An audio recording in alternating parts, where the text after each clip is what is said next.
ए धना. अरे हो हो हो हो प्रीटी वुमन, कुणाला एवढं बोलवतीयस? अरे काय रे प्रीटी वुमन, वेळ लागायची पाळी आली आहे. अजय, डिमेन्शियाचं नाटक करता करता खरंच डिमेन्शिया झाला की काय तुला? थट्टा नको, मस्करी केली तर चालेल.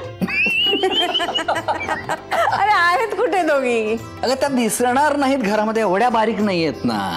सरळ नाही बोलू शकत? ओके, दोघी शॉपिंगला गेलेले आहेत आणि ओम्या आणि ईशा सायकल आणायला गेल्यात. माहित आहे मला. अरे पण काय लॉजिक आहे, काय फॅड आहे सायकल घेण्याचं? अरे त्याला आवडते तर घेऊ दे की सायकल त्याला. आता कोर्टात तो काय कोट घालून जाणार आहे का सायकल वरून? काहीतरीच काय म्हणजे मग केवढं ट्रॅफिक असतं रस्त्यावर आणि त्याच्यातून तो असा. ट्रॅफिक साठीच ना सायकलची गरज आहे. आता तू पण त्याची बाजू घे. अरे 13 वर्ष सायकल चालवलंय मी. अरे 6 मैल पायपीट करून जायची, पण एका सायकल रेस मध्ये ना मी पहिली आले. तेव्हा माझ्या काकांनी मला एक मस्तपैकी रेसर सायकल घेऊन दिली 800 रुपयात. 800 रुपयाची?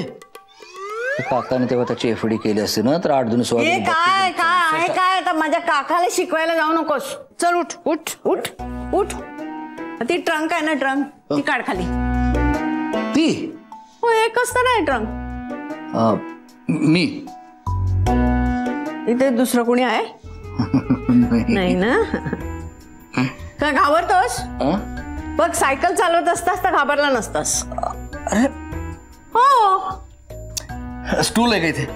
आहे ना हे मग घे चल दे. नाही जमेल ना मला, हात कशाला? चढची बर. काय झालं? नाही म्हणजे पडलंच पिडलंच तर नको. सायकल चालवत असतं तर जमलं असतं तुला.